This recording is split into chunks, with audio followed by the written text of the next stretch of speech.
senhor me escute. O meu pai sempre me disse que o senhor era um homem sabido. O senhor pode me ouvir um minuto? Eu sou apenas um advogado. O senhor pode me ouvir um minuto? Estou falando da lei. O público do Metrópolis é um público muito especial e eu tenho certeza que se vocês vierem nos ver, vocês vão estar nesse diálogo com a gente aqui na plateia e estar usufruindo desse espetáculo que para nós tem sido um grande momento para a vida da gente.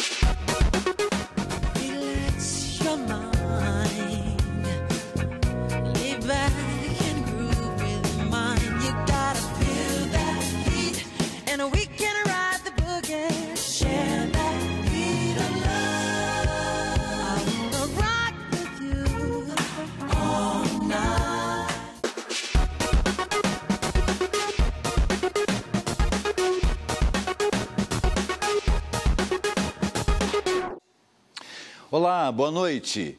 Poder de síntese, enquadramento perfeito e vontade de experimentar. É assim que o curador Rubens Fernandes Júnior traduz os 70 anos de produção do fotógrafo Germán Lorca. Aos 96 anos de idade, ele continua ativo. E para quem começou a fotografar na lua de mel, isso lá na década de 40, Germán é até hoje sinônimo de vanguarda.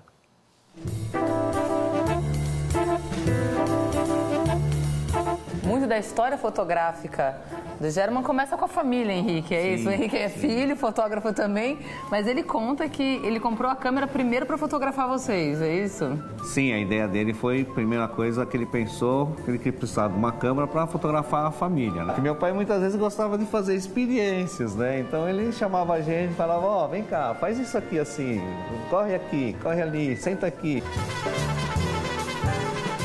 O Germán, ele é um paulistano, né? Apesar de origem espanhola, né? Ele é um paulistano, ele nasceu no Brás, cresceu no Brás e então ele morou durante muito tempo ali. Então a cidade sempre exerceu muito fascínio, né? E é claro que essa cidade que naquele momento, final dos anos 40, início dos anos 50, estava se verticalizando, estava se metropolizando, então parece que ele teve a percepção exata de que ele estava fazendo um documento histórico. Essa imagem, por exemplo, tem uma história lindíssima, porque na primeira edição a girafa escapou pela Quirino de Andrade e foi para o Vale do Anhangabaú. E o outro problema que ele tinha era como a girafa vai olhar para mim. E daí o treinador falou, olha, compra um saquinho de pão francês e eu dou para ela e a hora que ela for engolir, ela vai ficar em pé. E ele estava aqui em cima e a girafa olhou para ele, mas na verdade ela está engolindo um pão francês.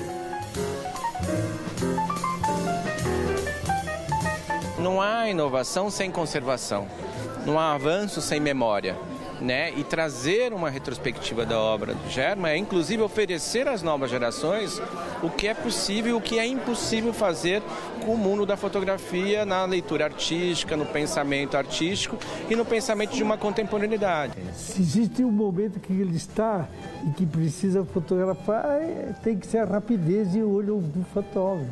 Fazer a composição ao mesmo tempo, né?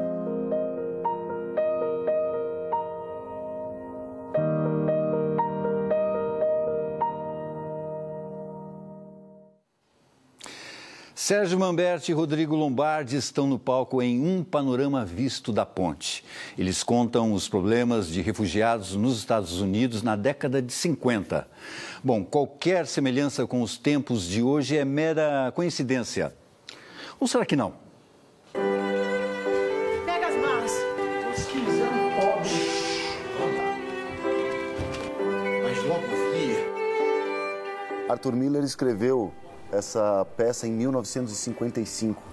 Era a época do macartismo, era uma caça às bruxas, ao comunismo. Ele retrata tudo de um pouco da vida dele e de todo aquele momento que ele estava vivendo. A peça fala de delações, de honra, do amor. A peça fala da questão social. É o universo de trabalhadores, né? Exatamente, da questão da imigração. Ah, então você também quer ficar aqui, hein? Pra sempre? Eu quero ser americano. Eu quero voltar para a Itália quando eu for rico. E eu vou comprar uma motocicleta. O que é mais incrível nesse espetáculo é que ele se vale da estrutura da tragédia grega porque na Isso verdade... é incrível. Mas só que ele faz uma tragédia moderna contemporânea, sendo que o ser humano é o protagonista, um trabalhador é o protagonista. Trabalhava nas docas quando havia trabalho, trazia o salário para casa e vivia. E o meu personagem é o personagem que conta e narra essa história. É o couro. É o couro. Sabe que eu me dei conta disso na hora? E ao mesmo tempo o oráculo. E o oráculo também. Oráculo, certamente. Né? Porque é quem ele vai, que é o homem de sapato. Que a gente faz essa peça descalço e os únicos personagens com sapatos são o advogado Alfieri e o policial da imigração, que são as pessoas que ascenderam socialmente. Eu preciso que o senhor me escute. O meu pai sempre me disse que o senhor era um homem sabido. O senhor pode me ouvir um minuto? Eu sou apenas um advogado. O senhor pode me ouvir um minuto? Eu estou falando da lei. O grande lance dessa montagem é que todas as questões levantadas, nenhuma é respondida. Então, nos debates que a gente faz aqui depois da peça, é um mal barato, porque um pensa uma coisa, o outro pensa outra, aí eles começam a conversar entre si, começa uma discussão e muitas vezes espectadores dão pra gente uma visão que a gente nunca pensou. Mais fácil você pegar de volta $1 milhão que foi roubado do que uma palavra que você deixa escapar. Tudo bem. Eu não vou dizer nenhuma palavra pra ninguém, juro. Mas eu acho que o mais importante desses debates que a gente está falando é que, como deixa para o espectador achar o que cada um viu ali na peça, a gente tem opiniões muito contrárias às vezes. E as pessoas estão se respeitando, E as pessoas se respeitam. Isso é uma aula de democracia. O nosso debate depois é uma aula de democracia. Tem reações, assim, bastante vivas. Não é um público domesticado, não, que está aparecendo.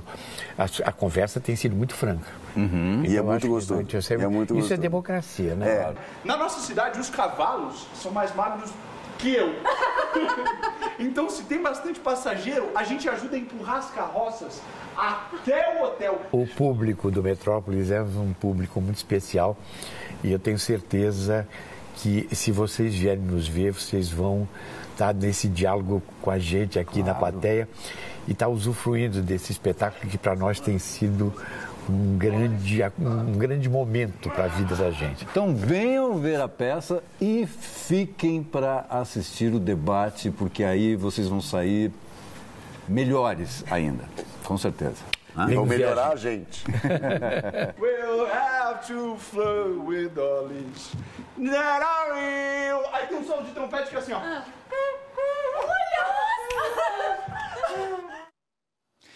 E amanhã tem a apresentação especial do Quarteto de Cordas de São Paulo na Praça das Artes.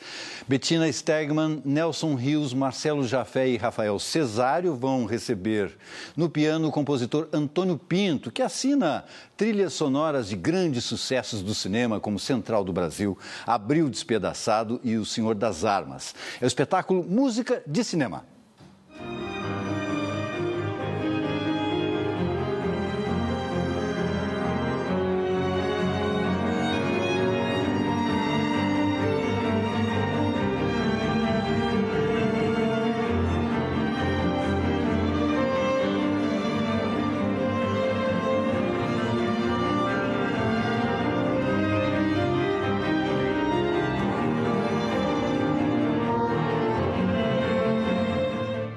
Lembra daquele desenho animado do Papaléguas, que sempre conseguia escapar do coiote? Pois parece que finalmente o vilão venceu. É que Willy e Coyote, esse é o nome completo dele, vai ser protagonista de um filme de animação da Warner. O roteiro de Coyote versus Acme está em produção e o diretor do sucesso Lego, Batman, Chris McKay, está envolvido. Ainda não há previsão de lançamento. O personagem estreou em 1949, sempre tentando de alguma forma capturar o Papaléguas. Para isso, ele usava as invenções mais mirabolantes da Acme, mas no final nada funcionava. Será que agora ele terá a vingança?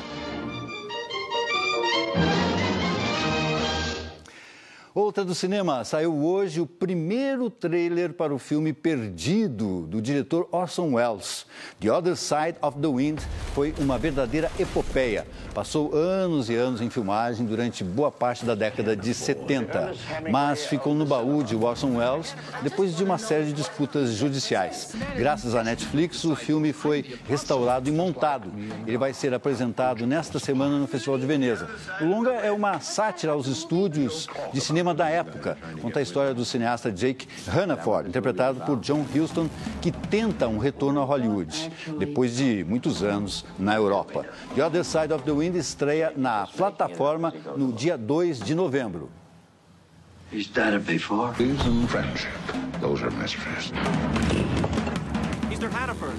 E há exatamente 60 anos nascia o rei do pop, Michael Jackson.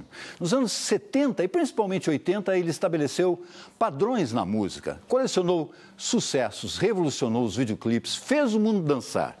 9 anos depois da morte, ainda é um dos artistas mais rentáveis da indústria musical. E deixou um legado que está aí. Preste atenção, na música pop de hoje você vai reparar como Michael Jackson é imitado. Para encerrar o Metrópolis, nós vamos voltar 40 anos atrás, para 1978, um ano antes de Michael Jackson alcançar um novo patamar com o álbum Off the Wall. Michael era, então, a voz principal dos Jacksons. E, claro, qualquer um com um ouvido mais apurado percebia que ali havia uma estrela prestes a ganhar os céus. Ok? Tchau e até amanhã.